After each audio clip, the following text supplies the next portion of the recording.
The broadcast is now starting. All attendees are in listen-only mode.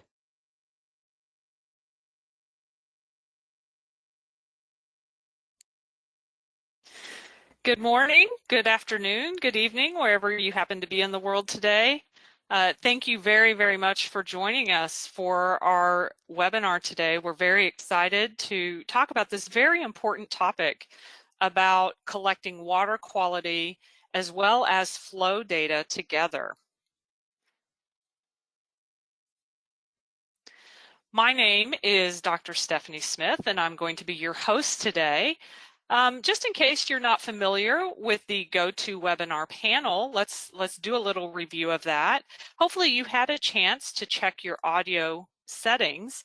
If you're not hearing me right now, of course you're not going to hear me say this, but feel free to use the chat if you need to communicate with any of the organizers if you're having any technical difficulties. But also throughout the webinar, we strongly encourage you to ask a lot of questions. We will make every effort to answer as many questions as we can. A couple of things that we've learned, probably some of you have learned this the hard way too.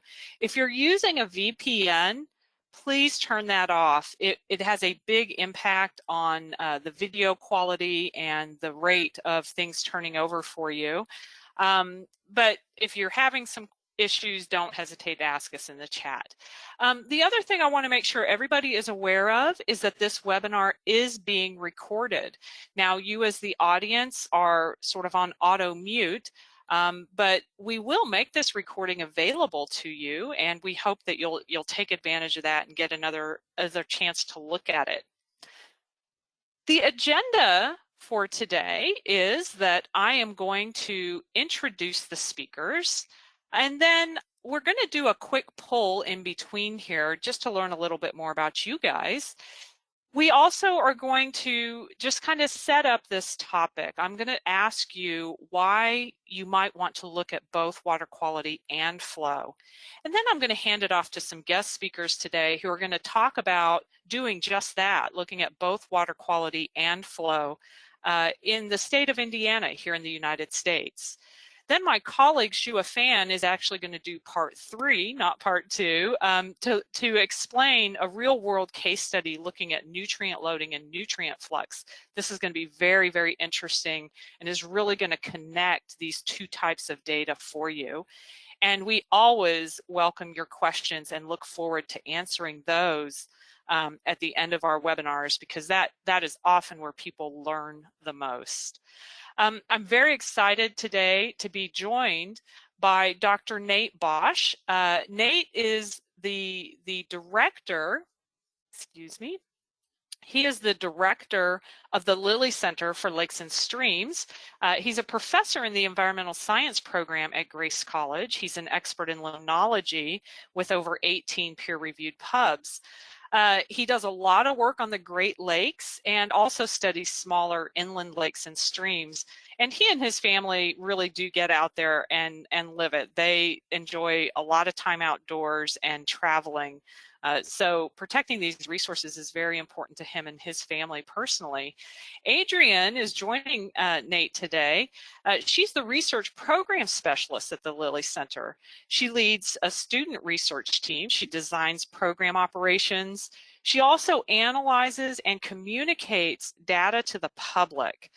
Adrienne received her bachelor's degree in biology and environmental science from Huntington University in Indiana. That included 2 summers of classes at the Au Institute for Environmental Studies in Mansalona, Michigan. So her favorite part of her job is that outreach component. So I'm sure Adrienne will likewise really welcome your questions today and as much audience engagement as we can get. They are joined by myself, your humble host. My name is Dr. Stephanie Smith. I've probably met a lot of you on the phone, I hope. I oversee new product development. I do a lot of customer engagement. You know, what you guys tell me, I try to make sure we get into YSI's products, including our integrated systems and services. My core expertise is in microbiology, which in the long run led me to the world of harmful algal blooms, which is where I participate in a technical sense most often. I'm joined today by my very esteemed colleague, Dr. Shua Fan. Some of you know Shua from the Sontech organization within Xylem. She does a lot of our field testing and customer training on new Sontech technologies, and she collaborates with the world's leading scientists. She does a lot of kind of translation from the customer to the product management team, saying, this is what customers need our products to do. So her expertise is really going to close this webinar very, very nicely for us. So I've told you a little bit about us. My partner behind the scenes here, Ms. Chris Irasi, is going to run a poll because we'd like to learn a little bit more about you. It's very helpful to us as speakers to know if you guys have experience with what we're talking about, because then very often we will be able to adapt or make adjustments and prioritize questions. So let us know if you have monitored water quality, water flow, or both. And let's see, it looks like we're getting really good participation. Thank you very much. Let's try to get a little bit more. We'll run this for about another 10, 20 seconds or so. Wow, overwhelmingly, it looks like a lot of our audience has experience with both types of data. So Chris, at the 1 minute mark, let's go ahead and close that poll and see how things land. There we go. Okay, so it does look like the vast majority of our audience has used both types of data.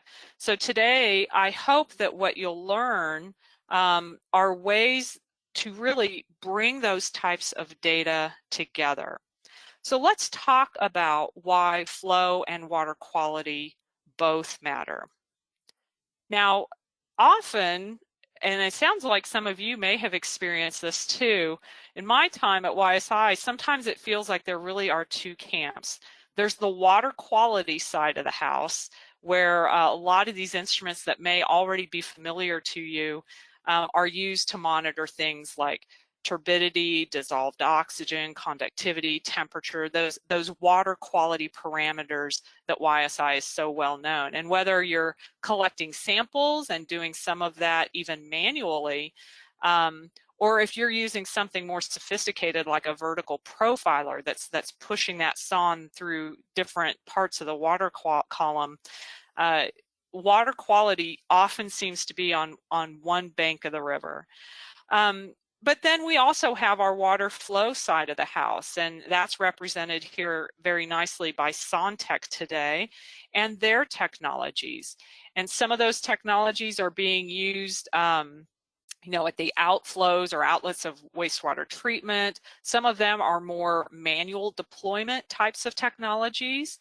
But then there are other technologies that are used in fixed stations, and they have the very nice hydro board that you can use to kind of manipulate yourself to collect real-time flow data and look at what's going, actively going on in this situation. But what we rarely see is people combining this at the same time, and sometimes even when people have these technologies at the same monitoring station, they're not necessarily bringing the data together and looking at how they can use those data together. So Dr. Fan is going to show us why that's so important.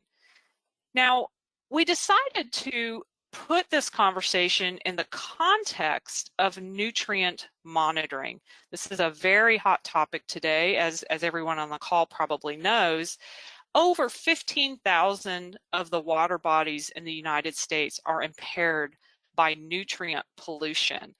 That pollution comes from a number of sources. I think sometimes we're a little harsh on our agricultural friends because we do know that fertilizers and animal manure are big sources of those, certainly in the Midwestern United States. Of course, in agriculture, there are a lot of people to feed, so there's a real reason that we have those challenges. But there are other sources. For example, wastewater effluents from sewage treatment is another source of nutrients that get into our waterways. as a lot of people on the call are probably familiar, the really big problem, the big challenge with nutrient runoff is eutrophication, or the nutrient enrichment of a water body. Eutrophication has a lot of consequences. The one you've probably heard me talk about the most is harmful algal blooms.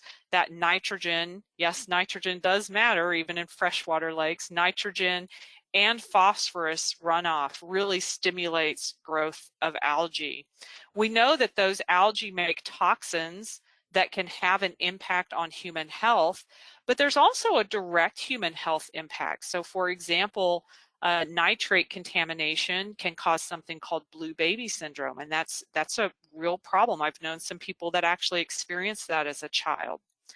But when we look just at the problem, for example, of harmful algal blooms, there are a lot of even economic consequences to harmful algal blooms and some of these other problems that eutrophication causes.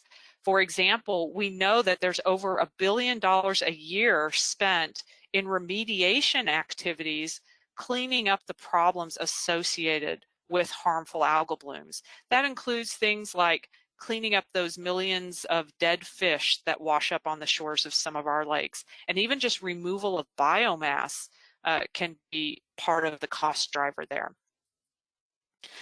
So the question posed then is, if you really want to understand the movement of nutrients from those sources that I talked about to the end game, the end place, is water quality enough to do that? I've done a number of webinars where I've talked about monitoring for the algae being really important for early detection so that you can try to mitigate.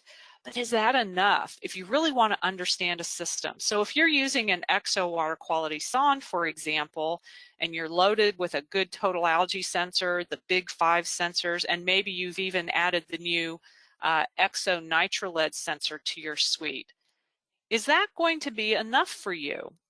And part of the case that we're going to try to make today is obviously it's not, and I think our audience gets that, right? At least 60% of you have said that you're monitoring both types of data.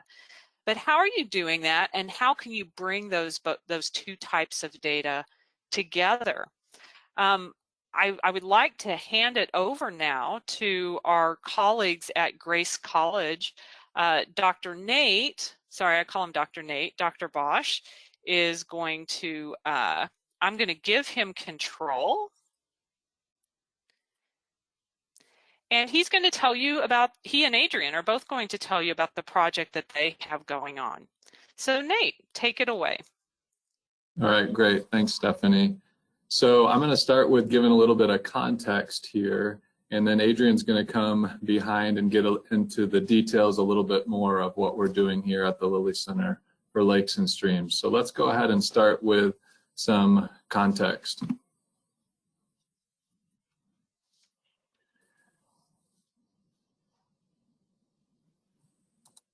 I might need you to advance slides, Stephanie.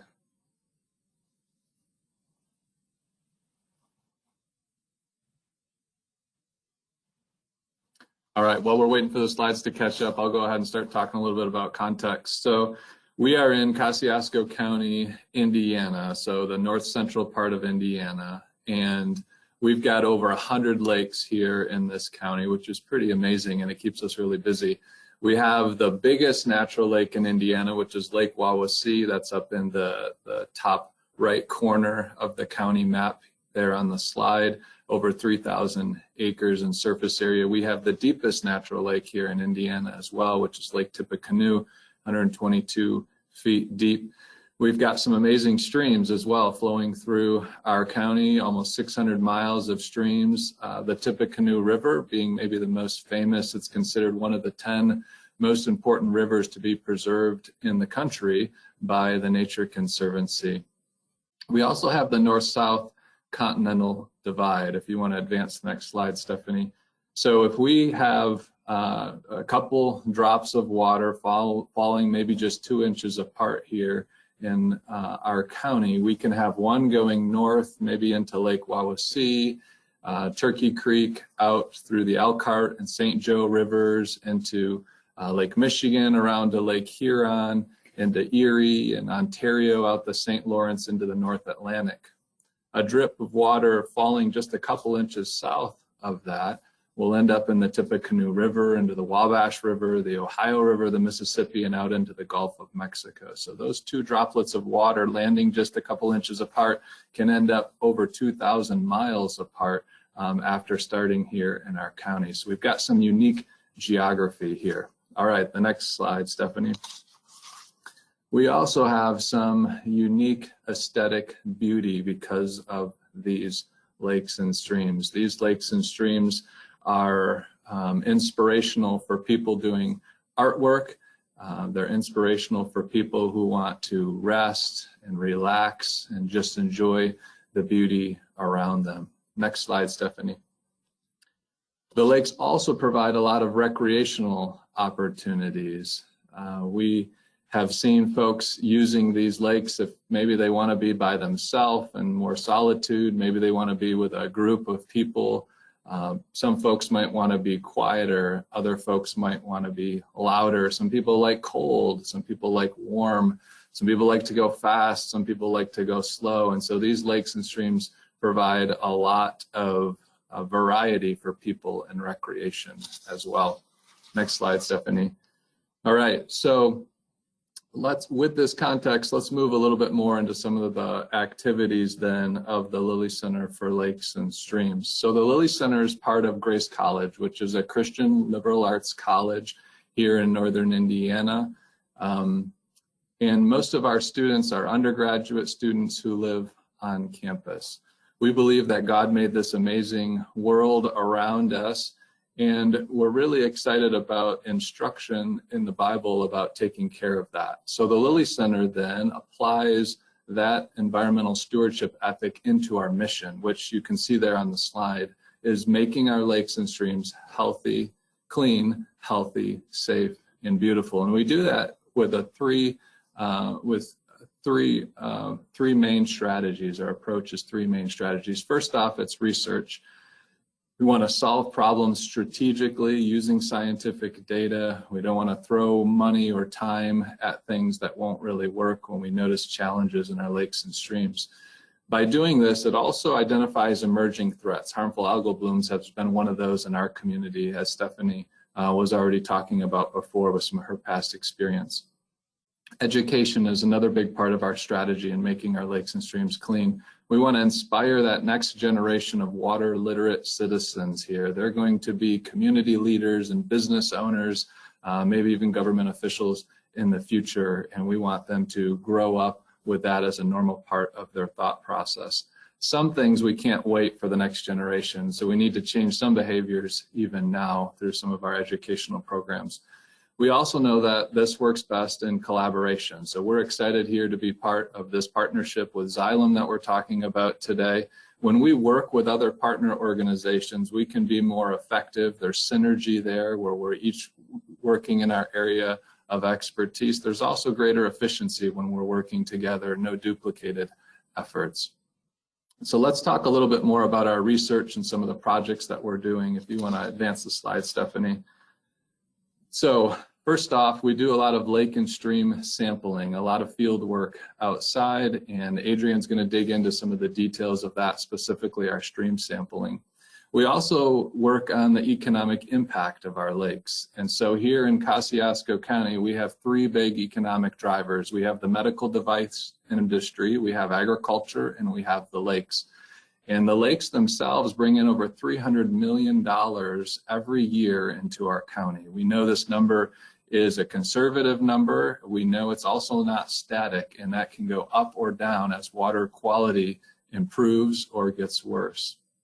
We've been looking at a trends analysis, looking at how our lakes have changed over time. We're blessed to have data going all the way back to 1875 in our county for some of our lakes. And so it's really cool to see how they have changed. Spoiler alert, usually they're changing for the worse over that time. So we've got a lot of work to do. Water levels. In 2012, we had a large drought here. Some of our lakes dropped 18, as much as 4 feet with some of our lakes. And so we wanted to figure out what's that drop caused by. Is it evaporation? Is it irrigation? Is it changing water tables? And so we did some research on that to help our lake residents and our water managers. We've been looking at blue-green algae toxins, harmful algal blooms, cyanobacteria, and trying to understand what are the triggers for toxin production in some of our lakes. Why do we have high algae populations in some lakes, but really low toxin levels, whereas we have elevated toxin levels in other lakes, even though the population of blue-green algae is really small in those lakes? We know it has something to do with zebra mussels, so we've been tracking zebra mussels and their preferential filtering of non-cyanobacteria types of algae. Boating has been another thing we've looked at. Boating in some of the shallow areas of our lakes can resuspend nutrients and sediments that have long been deposited and permanently sort of buried on the bottom, and bring those nutrients back for algae and for macrophytes, for weeds to be able to utilize. Weed control is another big thing that we've done research on. We've got starry stonewort, which is a newer invasive plant, actually an algae, a plant that's come into our lakes, and shoreline vegetation, helping that filter feeding as water's moving off the properties. I'm going to hand it over to Adrienne now, and she's going to talk a little bit more in depth about our stream sampling and our stream sensor network. So next slide, Stephanie. Great, thank you, Nate. So our research activities mainly focus on sampling our lakes in the summertime. We've got 14 major lakes that we pay attention to, and our undergraduate research team is deployed to volunteer boat captain boats on these lakes to take a profile with the Vise Pro DSS of basic water quality parameters throughout the water column. We also take nutrients at the top and bottom of the water column, and toxins, blue-green algae toxins, and a blue-green algae sample from the top of the water column as well. When we're not sampling lakes in the summertime, we are also sampling the streams, the inflowing and outflowing streams, for a number of these lakes all year round, and we do that on a bi-weekly basis. Like I said, our undergraduate research team really gets out there in all sorts of weather conditions to do that, and I have the pleasure of directing them in those efforts. And our foci for doing this sampling is to see what's triggering blue-green algae and toxin production in our lakes, as it's a public health concern, or at least we're definitely curious about it in our lakes. And we want to create nutrient budgets for our major lakes in the county. We want to take an account of the nutrients that are coming in from all sorts of sources and those that are going out from all sorts of sources, from internal loading at the lake bottom, like Nate mentioned with boating, to the streams themselves, to residents as well.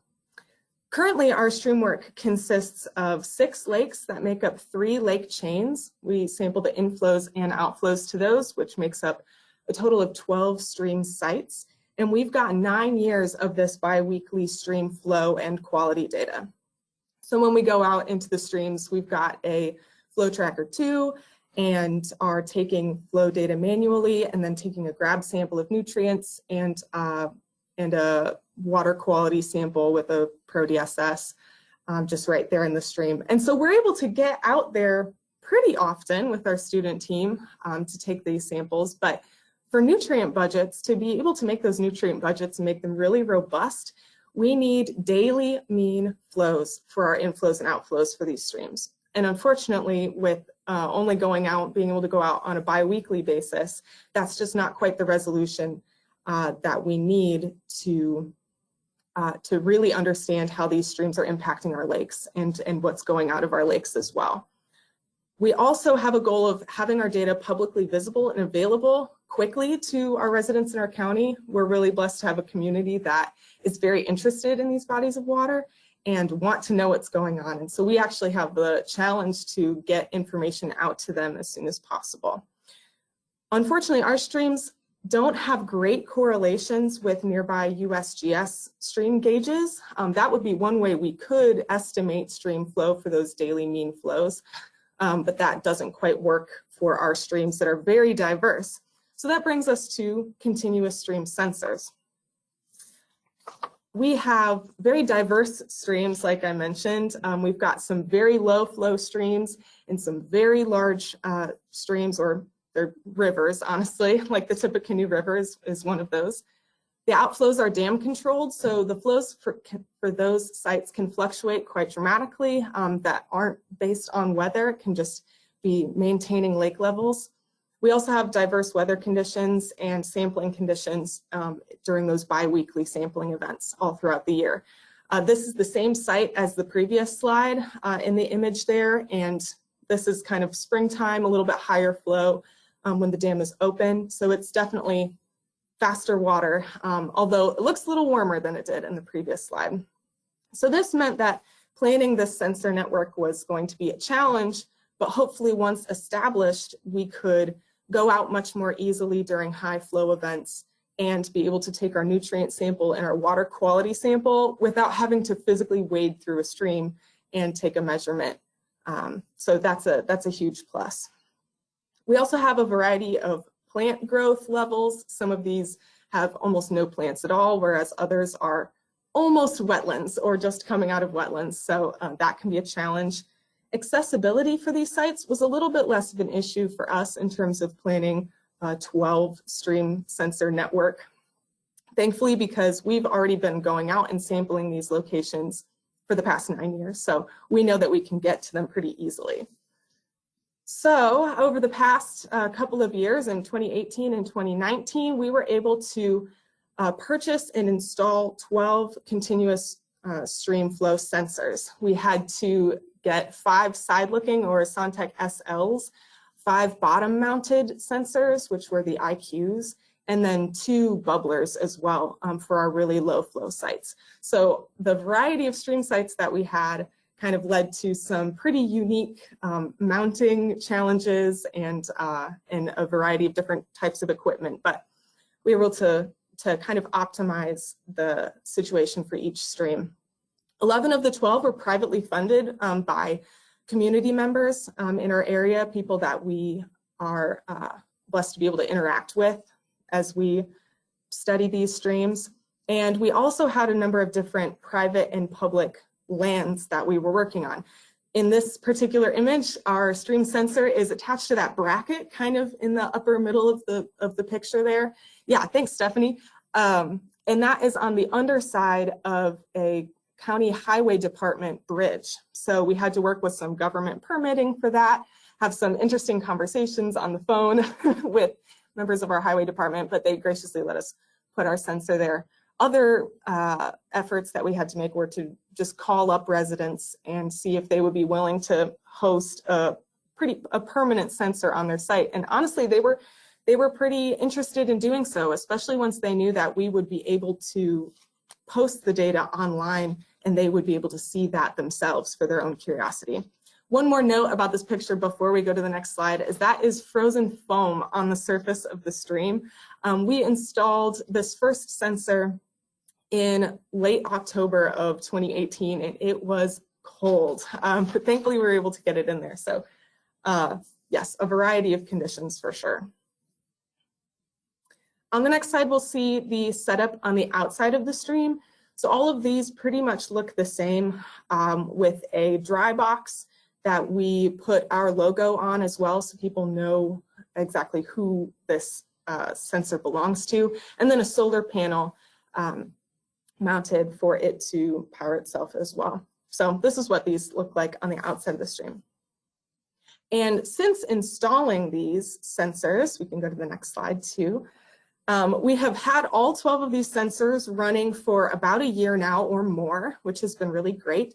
And we've been really pleased with the high community engagement that we've had on these stream sensors already. We've been encouraged by the number of visits to our website, to our live stream data landing page. That's the URL at the top of the slide there. On that page, we have some information on streams and flow data and exactly why it matters for lake health specifically, because usually residents are most interested in how it impacts their lake, their main recreational spot. People tend to spend 2 to 3 minutes reading the information on that page, and then over half of them end up exiting the page to Hydrosphere itself, which is where that data is hosted. And those maps on the screen are also from Hydrosphere, and they kind of identify where our sites are on these lakes. Thankfully, due to these sensors, it's been a lot easier to initiate storm sampling than it has in the past. So storm events are important for our nutrient budgets because once rainfall starts, we can get a pulse of nutrients that come in through our streams that even while rainfall continues, the nutrients, maybe the concentrations maybe don't continue in the same way all throughout the storm event.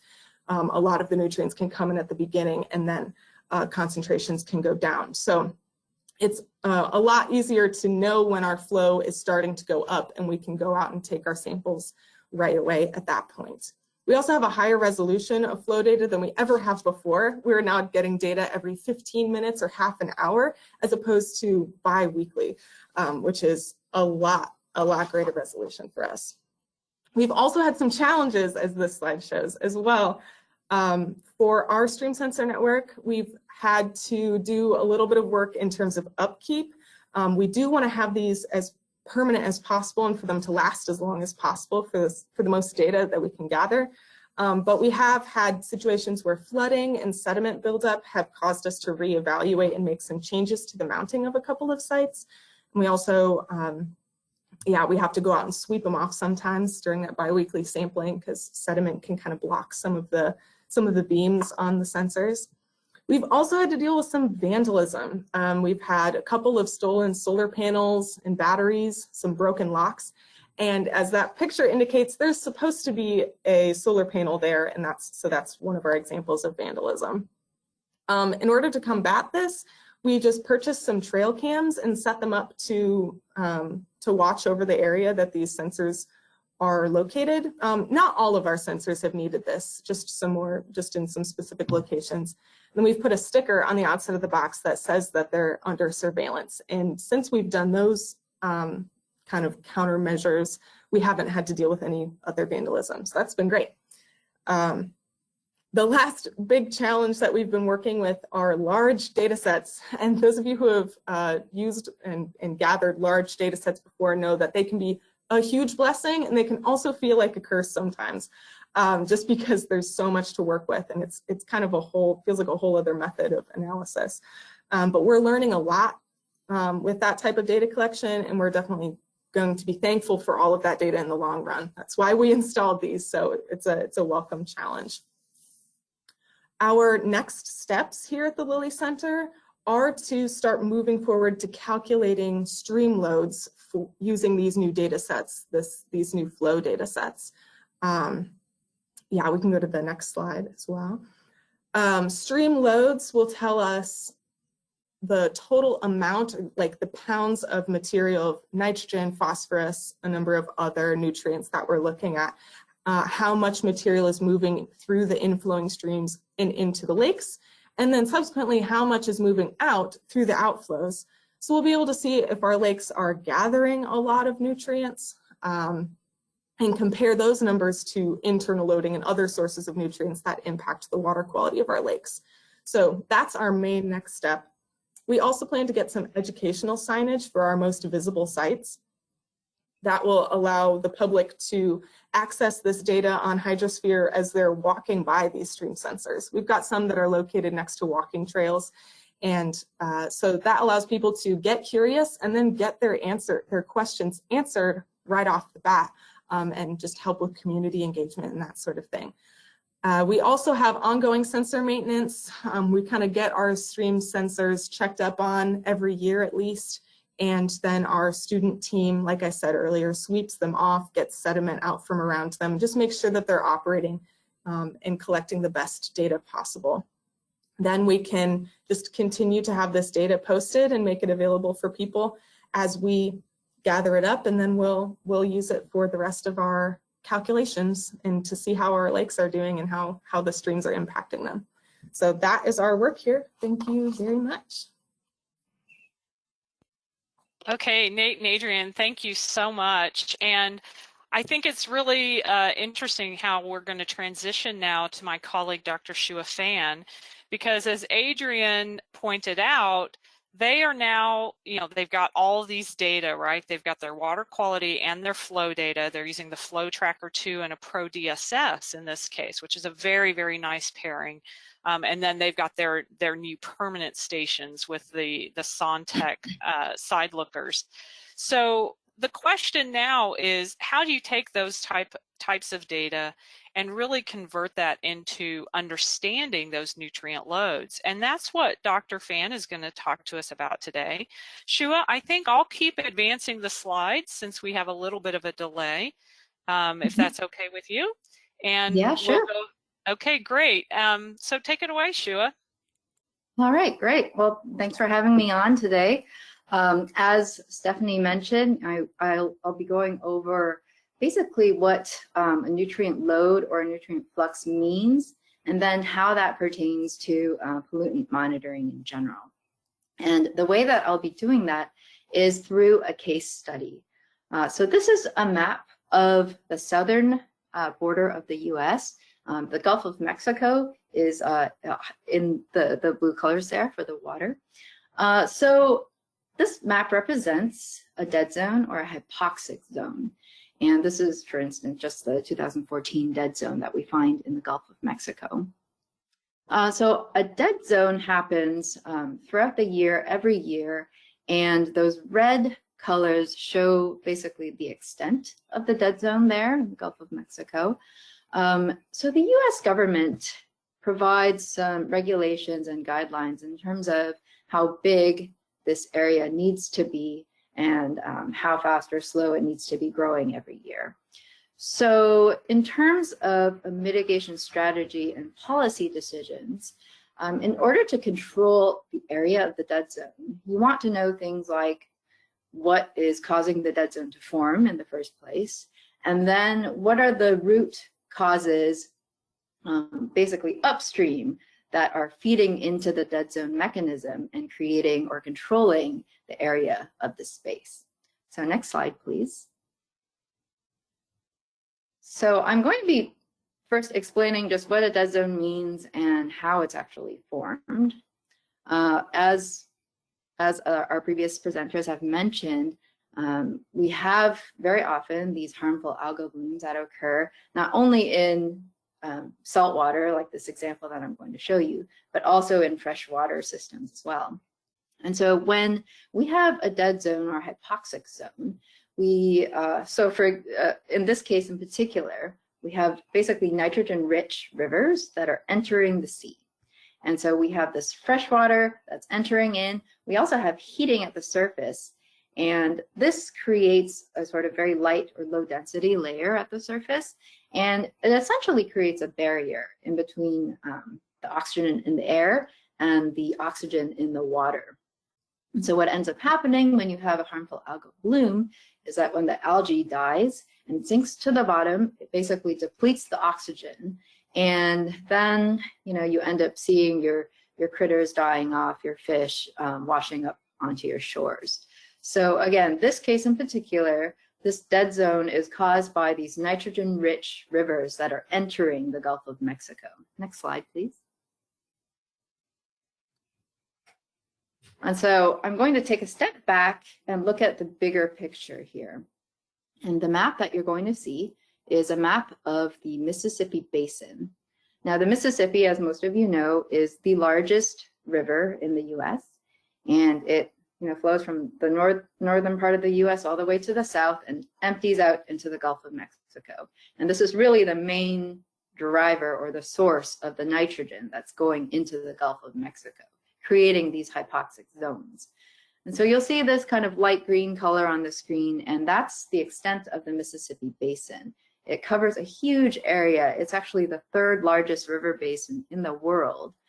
And so you can imagine there are just thousands of smaller rivers and tributaries that end up flowing into the Mississippi and contributing to the nutrients in the water there, and then eventually being flushed out into the Gulf of Mexico. And in fact, Nate actually did mention that some of the water near where their sites are at the Lilly Center actually do end up eventually in the Mississippi and then in the Gulf of Mexico. So it's a very complex system, and the work that the Lilly Center has shown you is, I hope that it just gives you an appreciation of the amount of effort that's required to really sustain a type of monitoring system with flow and water quality like that. So you can imagine the scale of work that needs to be done for a project like this to really understand what root causes are feeding into the hypoxic dead zone in the Gulf of Mexico. So next slide, please. So I'm going to be showing data from a very comprehensive study done by the USGS, and we're lucky enough to have the USGS maintaining basically a huge network of flow and nutrient concentration monitoring stations. So before I show that data, let's just go over some definitions, what we mean by nutrient loads and fluxes. So you have your concentration, your nutrient concentration, and that can be, obtained from an exosonde, for example, in the field.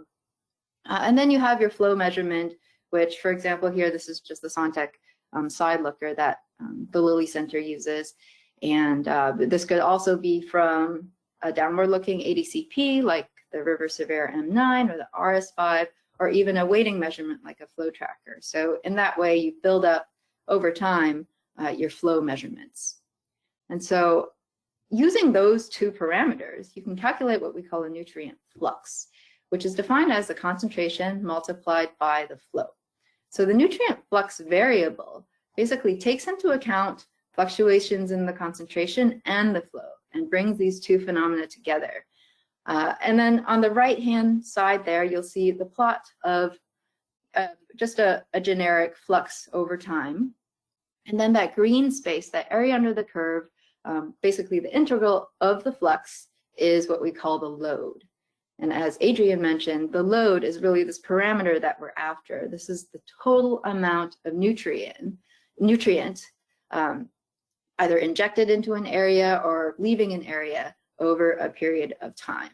And knowing this parameter, which takes into account the fluctuations in concentration and the fluctuations in flow, really gives you the total nutrient concentration and gives you this tool in order to make these policy decisions that you're about to make. So in this data example, this map on the left, I'm showing again the Mississippi Basin, and those stars represent USGS sites where the data I'll be showing you is coming from. So on the right, you'll see bars that represent the annual average nitrate concentration. So now this is your single parameter nutrient variable. So nitrate concentration, the yellow bars represent annual average over a period of time that's before, so 1905 to 07. And then the blue bars represent a period of time just slightly after that, so 1982 to 96. And you'll notice, very striking, across the board, we see an increase in the nitrate concentration over time, across the board on all these sites. All right, so if you have this information only, so only the nitrate concentration, you might come to the conclusion that the higher blue bars are representing areas or regions where you have the most contribution of nitrogen into your system. And once you add the flow data in, and I'm going to show you this shortly, that story changes slightly. Next slide, please.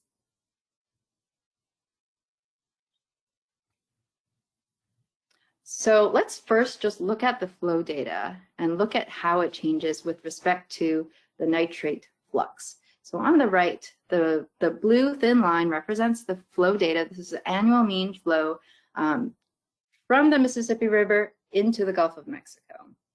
And then those purple bars represent the annual nitrate flux. So remember again, the flux is the concentration times the flow. So that's going to take into account both the flow and the concentration parameters together. So you'll notice that there are often times where you see a peak in the flow, and that those peaks do correspond with peaks in the nitrate flux. So that means that you had a large flow event and it's just moving a lot of water that basically injects a bunch of nitrate into the Gulf of Mexico. But you have other peaks in the flow, for example, the one just before 1975, where you have a huge flow year, but very little movement in your nitrate flux. So this already tells you that the system is more complex than just large flow gives you large nitrogen input. You'll see that the nitrate concentration actually matters too. So these two parameters, they're doing basically a balance or a dance to explain the total nitrate that's coming into the Gulf of Mexico. Next slide, please. And so when you add the flow parameter into your calculations and you calculate the total nutrient load, you're going to see a slightly different picture from the one that I showed you earlier with just concentrations. So this plot basically shows the nitrogen yield, which is a different way of calculating load. It's basically load per area. This total nitrogen yield represents the nitrogen inputs given different regions that data were available. So you'll see in those light blue regions, those are the regions with the lowest total nitrogen input. Now again, this is concentration and flow together, total nitrogen input. And you'll go all the way to the very dark red colors, which represent the regions of the highest nitrogen input. So those are your worst offenders. Those are the areas where you need to, if you're making policy decisions on how to govern and control the amount of nitrogen being injected into the water there, those are the regions that you really want to target. So if we compare the nitrate concentration plot from before to this plot, let's look at those high blue bars that we saw earlier. And now some of them do actually correspond to sites that lie within those red regions, like that first one there. Thank you, Stephanie. But then some other ones actually fall into regions where you see the more peach or the yellow colors. So you would actually come to an incorrect conclusion if you were using the nitrate concentration information alone. So conversely, next slide.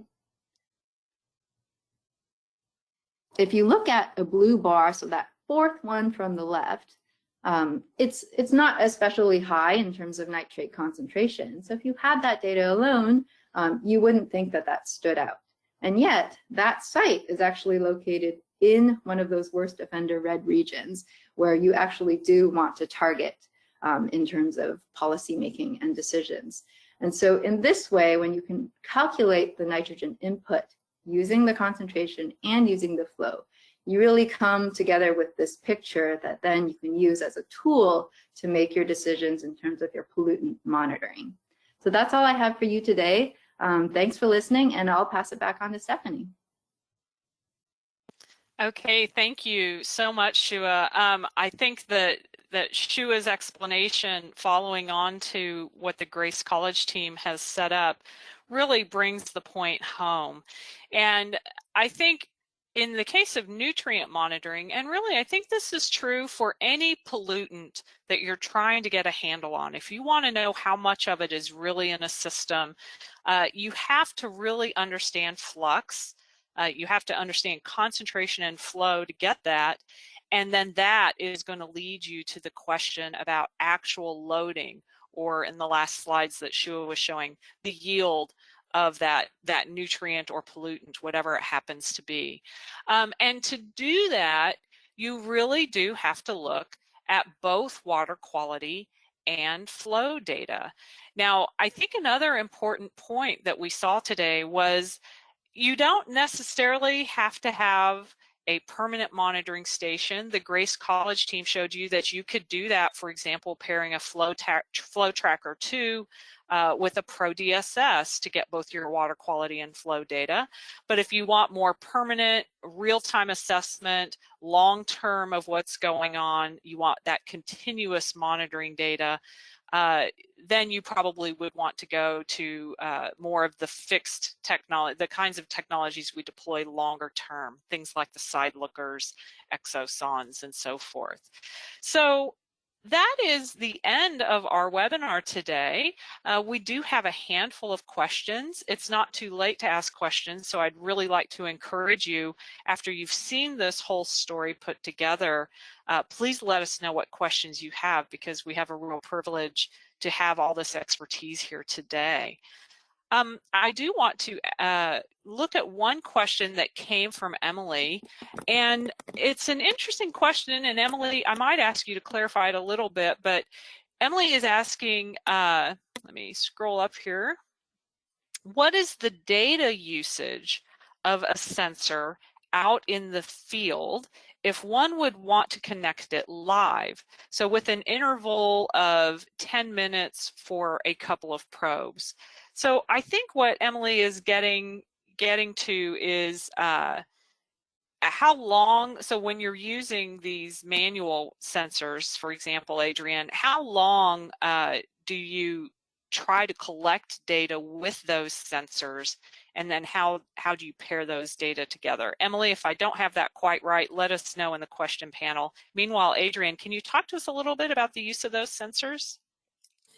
Yeah, for sure. So if I'm understanding the question correctly, our current sensors, our permanent continuous flow monitors, are currently set up to take continual readings for, I believe, a minute or a couple of minutes, and then the average of essentially all of those measurements of flow, of water velocity and water depth, which it uses to calculate the flow, that couple minute average is what it's using as its answer for, okay, at noon today, this is what the flow was. So you can set up those sensors so that they can take a longer average or a shorter average. And I think you can even have those sensors report data much more often. I don't know how far down you can get if you could do every 5 minutes or so. But yeah, a lot of that is adjustable, which compared to our handheld, when we're going out with a flow tracker and taking manual measurements across the stream, we're doing multiple points across the transect of the stream, and there we're doing, I think, about a 30-second average at each point of velocity. Excellent answer, Adrienne, and Emily has communicated that is what she was getting at, and she appreciates that answer. We have another question here from Craig Burton. Craig, thank you for joining us today. Let me scroll up. The questions are coming in pretty fast. So, with instruments located in the field and using solar for a power supply, how often do they need to be serviced to maintain clean sensors? And actually, add to that, Adrienne, do you have to do any servicing and maintenance of the solar panels themselves? Yeah, great question. So since 2018, other than the 2 that were stolen, that took some maintenance, but we have not needed to make any adjustments to our solar panels. I think maybe we changed the angle slightly on one, but it hasn't needed any external maintenance. We have not also needed to swap out the batteries yet that the solar panel's using to store that power. I think the only small maintenance that we do is going out in the winter time when our students do that biweekly sampling in the winter. If it's covered with snow, we just wipe it off. And for all of those sites, the solar panel voltage, the battery voltage, is reported on the website along with the flow data. So we can actually keep an eye on that right here from the center and see if a battery is having a hard time. Sometimes a wire gets loose and we just tighten it up and stick it back out there. In fact, for the 6 sites that have trail cameras, we have the battery usage for these sensors is not so extreme. So we can hook up our trail cameras to the same solar panel and battery and have that run off of the same power source, and it's worked just fine. Excellent. And we have a couple of questions here about lab data. And I think I'll give this one to you also, Adrienne, and I'll probably help you close on one of them. So the question here, the main question comes from Gerardo, and he's saying, is there any lab calibration or validation for the nutrient measurements? And I think this is a really important question, because if you would, Adrienne, first talk about how are you guys doing your nutrient measurements right now? And then I can follow on and say a few things about the Nitrate that's available also. Yeah, for sure. So our ProDSS and in our like I said, we take a grab sample for our nutrients, right? And then we ship them on ice to a really high quality water quality lab in Ohio. So they have a robust QA, QC protocol in place and do that work, and then we get the results back from them. So that's not a part of our lab work at this time to do that nutrient analysis, but that would be super important for sure. That could have huge impacts on any sort of nutrient load calculations or anything like that. So. Yeah, excellent. And I think maybe I'll add to that, you know, the exonitroled sensor, when you start using that sensor, you will do something called a site-specific calibration, where you're going to collect samples and measure them with the sensor. My recommendation is that you also follow that with another type of measurement to validate what you're seeing between the sensor and grab samples. Some of the sensors, including the algae sensor, so there was a similar question about chlorophyll. Some sensors, I strongly recommend you do sort of a build a correlation and understand what the sensor is telling you versus what a lab analysis would tell you, because some of these sensors really, you know, you can't directly measure chlorophyll in the environment. That's a fact of physics. And so you want to understand what the data are really telling you. So those are very good questions, and I appreciate them. So one question, Shua, that I think we'd like to hear from you on, a question is, do you need to create a rating curve of sorts to measure discharge using the Sontec side looker? So maybe, Shua, tell us a little bit about what a rating curve is and if you need to do that with the side looker. Yeah, sure. Great question.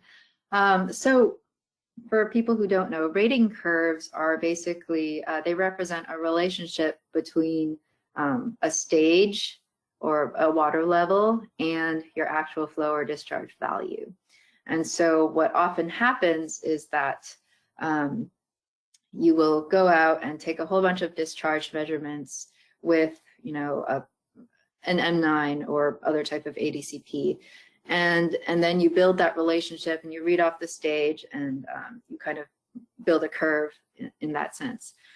So what you can do with that information afterwards is basically just track the stage. And that stage value will represent a certain value in the discharge world.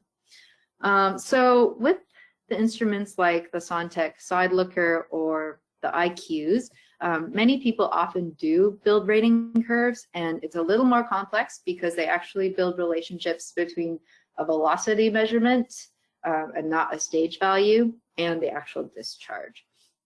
So yes, people often do that because the instruments just measure a certain part of your water column, whether it's across the channel, you know, you're kind of missing the top portion and the bottom portion, which you have to make some assumptions with. Or with an IQ, you're kind of measuring only where the beans are seeing the water. So that is an option, and it's commonly used with the side lookers and the IQs. But on the other hand, we do have tools to calculate what we call a theoretical flow, and that just uses some assumptions in terms of hydrodynamics and hydrology to extrapolate basically what we don't measure in the transect and calculate a theoretical flow. And oftentimes with well-behaving sites, those two numbers from the rating curve versus from the theoretical flow are very similar. So you have many options at your disposal. Very good. And a question that maybe even is a preface to the one you just answered, and this would help me too, because I have always confused this since I'm more of a water quality gal than a flow person. Mm-hmm. But the question is, are the side lookers basically, are they measuring depth and flow, or are they measuring water speed? And if I'm completely honest, until probably the beginning of this year, I didn't even realize there was much difference between flow and speed, meaning velocity. So if it is speed, how do you use those velocity data? So would you review that for us, Shua? Sure. Well, the quick answer is yes to all of that. So when the side lookers, basically all ADCPs measure the water velocity. That's their physical measurement. That's what the acoustics will do for you. And then you have to calculate flow. And flow is just the water velocity multiplied by your cross-sectional area. So as long as you know the cross-sectional area, you can enter it into the Sontec SL or IQ software. And then that software will crunch the numbers, take the velocity, multiply it by whatever you've entered, and calculate the flow that way. Now, we do have a level sensor, and we actually have two redundant types of level sensors. One is a pressure sensor, and the other is a vertical beam that will detect the surface. So that information, when you have fluctuating levels, that gets taken into account in the flow calculation because it changes the cross-sectional area. So all those things are being crunched in the internal calculations to give you flow values. Excellent, and thank you very much, Shua. And I'm going to wrap up here. I'm going to answer one more question, and I hope the speakers don't mind indulging me because it's an algae question, and I can rarely resist. So the question is, if you're using a total algae sensor on XO3, but you can't collect samples at the same time to do that lab analysis, what is the recommended parameter that you sample and report? Should it be raw units? Should it be RFUs? Should it be the chlorophyll A? Should they refer to it as relative chlorophyll A? Michael, that's one of my favorite questions because it allows me to make the case you should always use relative fluorescence units. It's to me almost unfortunate that we historically have used the units of parts per billion of pigment or micrograms per liter of pigment, because the reality is the sensor can't directly measure that in the water. No sensor can actually. You can't measure that without the extractive steps that you would take in a laboratory. I think a relative fluorescent unit is much more relevant for environmental monitoring. And I think that's true of a lot of the different sensor technologies we're talking about today. Anything can happen in the environment. So I want to thank you, Michael, for that question. And I want to thank everyone for participating today, especially my guest speakers today, Dr. Nate Bosch and Adrian Dager from Grace College, and for their wonderful program. I also want to acknowledge my colleagues at Xylem who helped us put together this webinar and who work in the field with a lot of our customers, like Kyle Kaminsky here, who works out in the field with the Grace College team. So if we didn't get to your question today, don't worry, we will keep them, and either Shua or Adrian or I will get back to you and get some answers to you. And I want to thank everybody very much for participating today. Chris, I think that's a wrap. Everybody have a wonderful morning, afternoon, evening, wherever you are. Thanks so much.